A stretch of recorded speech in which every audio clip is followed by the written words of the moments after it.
So, one of the most confusing parts of a deep, undeniable connection is this. Just when it feels like everything is aligned, sometimes it just pulls apart, right? The communication shifts, and you might even notice that distance happens. And one person seems to be ready, but the other one pulls back, right? And it leaves you questioning everything. So, it might be like, if this connection is so real, why does it feel like it's slipping away? Here it is.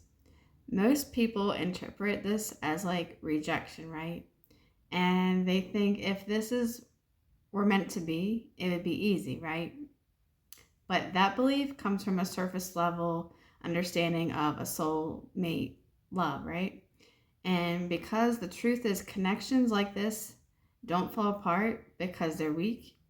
They fall apart because they're exposing something that hasn't been healed yet.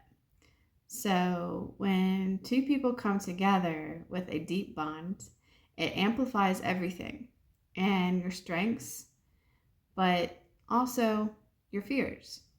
And one person struggles with unfeeling, like with feeling unworthy, and they might start to pull away because the love feels too big or, like too much to hold, right? And if the other person fears abandonment, they might cling tighter and they try to control the outcome. So, and in this dynamic, it creates a push and pull dynamic, right? And it can just leave you feeling exhausted and drained. But it's actually showing both people exactly what needs to shift within themselves, right? So, this is the part that most people don't understand. The distance isn't always about losing the connection, it's about recalibrating. And it creates space for each person to face themselves without distraction. Do you have to be in separation? No. Some twin flame unions don't have to be in separation. But sometimes in separation, it's just a time to heal patterns that they may have carried for years and to stop looking for validation outside themselves and start building it internally. And that's not something that can be forced or rushed. A lot of people stay stuck here because they focus entirely on the other person, but on but not on themselves, right? Because this is a self-love journey. What they're doing and what they're thinking, whether they're coming back. And this can really, propel them from receiving the love that they really want. But the real thing is, this is what happens when you bring the focus back to yourself and you ask yourself, what is this experience trying to teach me? Because this kind of connection isn't about fixing the other person, it's about evolving yourself. And here's the part that changes everything, right?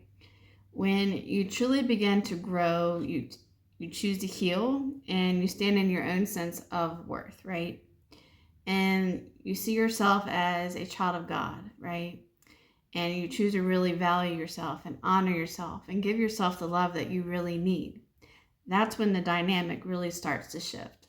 Not because you forced anything to happen, but because you're no longer operating from a place of lack, right?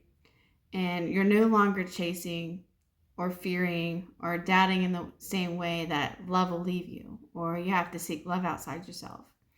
And this creates a completely different energy between you. This is why some connections come back together stronger than before, not because time passed, but because transformation happened. And even if the outcome doesn't look the way you originally imagined, you come out of it as a completely different person. It feels more grounded, more aware, and more aligned with what you truly deserve. So, if you're in a space where things feel like uncertain, where it feels like something meaningful is like slipping through your fingers, understand this. Sometimes the breaking point is actually the turning point. So, it's not the end of the story, but this is where the moment becomes real, because this is where the real growth happens. So, if you've ever experienced this push and pull within your relationship, comment shift, and I'll share you the exact mindset that helps you move through without losing yourself. And I will get back to you about joining in on my Divine Feminine group coaching class that starts every Wednesday at 6 p.m. Thanks for joining me today, and I look forward to meeting you soon.